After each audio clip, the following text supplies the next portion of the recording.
Hey guys, thanks for clicking on this video. You have reached the channel Mr. Articulate.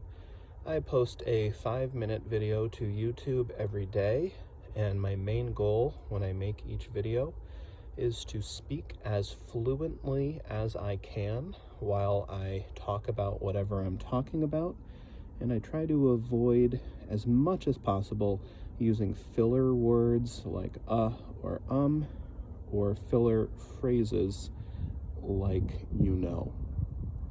So tonight I am standing outdoors, as you can see. I am actually on the campus of the college that I graduated from.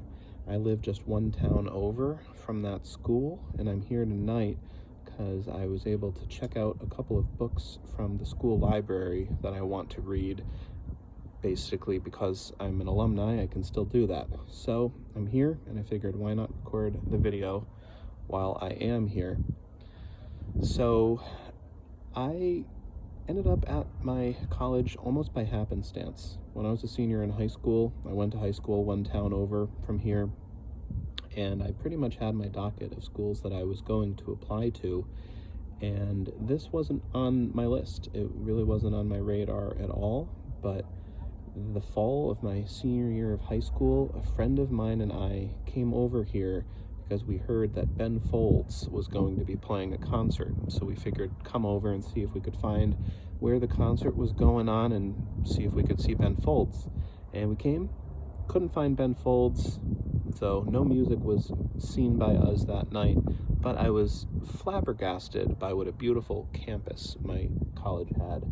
I had no idea. I'd never been here before, but after that, that was enough for me to decide to apply.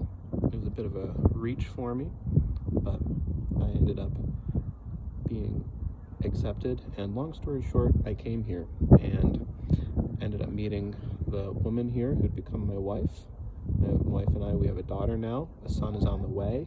And so our two kids, they are here because of this school. The whole course of my life was decided by the random night as a high school kid when I came here looking for Ben Folds. And I've had the chance to come here a number of times over the years since I graduated. And I found the first time I brought my daughter here, when she was about 6 months old, that how do I put it?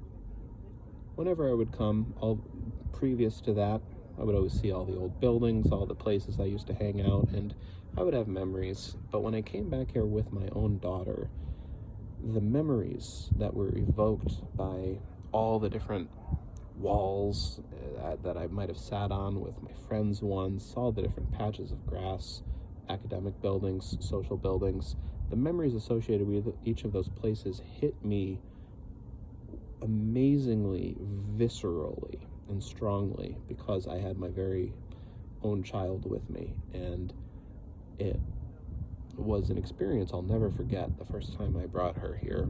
And I still find since then, if I come back, everything I look at, every place I see on campus is more evocative to me than it used to be.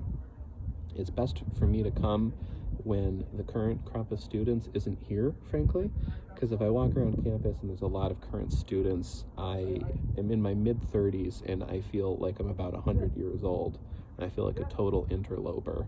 But when I come and the students aren't on campus, it almost is like a museum for my memories. And that's when it feels special. Far from feeling like an interloper, it's almost, it's a way to revisit your own past. But normally the best we can do on that front is to dive into the images in our head. But you come back to your college campus when it's empty, and it is your memories in 3 dimensions. And you can see, hear, smell, and touch. And it's fantastic. And if I was going to have a point in this whole story that I'm telling, it would be this. And first I'll mention something I haven't said so far, which is when I was actually an undergraduate here, was not a very social person. I had a small group of friends that I made as a freshman. Sophomore year, those friends made some other friends who also became my friends, And that cadre of about 10 to 12 people was, for the most part, my social circle all 4 years I was here. And I met my wife junior year as sort of another additional member to that cadre. So my college experience was fine, but I don't look back on it as the best years of my life. I didn't feel, I indeed had a lot more fun personally in high school than I did in college. So college wasn't all that special for me. This school, this campus wasn't all that special to me. And yet now, going on 13 years out, it does feel very special to me. All these sites on campus are very meaningful to me, and I feel a profound connection to the school that I never did when I was here. And now back to the point I was going to make. What I have found as I've gotten into my mid-30s is that the places that you spend several years of time, whether you particularly like that place or not, they become a part of you, kind of the way that your bones are a part of you. And you carry them with you. And if you live in a city for 10 years, like I did before we moved back to the place we live now, it can be painful to leave.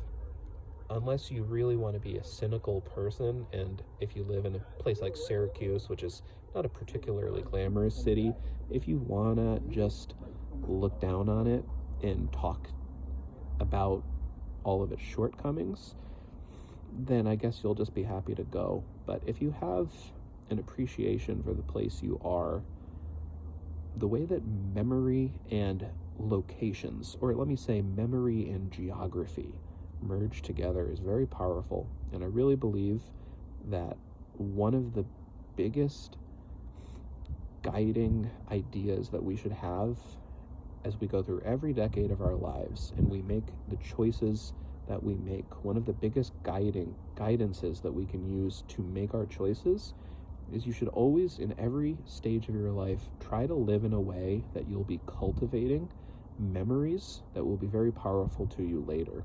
Because the older you get, and anyone who has talked with elderly people and noticed how they're always talking about back in their day, the older you get, the more you live in your memories. And on a surface that might sound like a sad thing, I don't think it is. Our memories are tied up with our emotions, and we all know how powerful our emotions are. So geography is very tied into memory, and if you're going to live somewhere for a few years, like you will if you go to a college for 4 years, you are building memories. And I'm not quite tying that up in a neat bow the way I would like to, but that's the best I've got for now. So if you watched to the end of this video, thank you. I appreciate it. And I will be back tomorrow night with something new. So I hope you have a great rest of your day or night, depending on what time it is, when and where you are. And I will be back.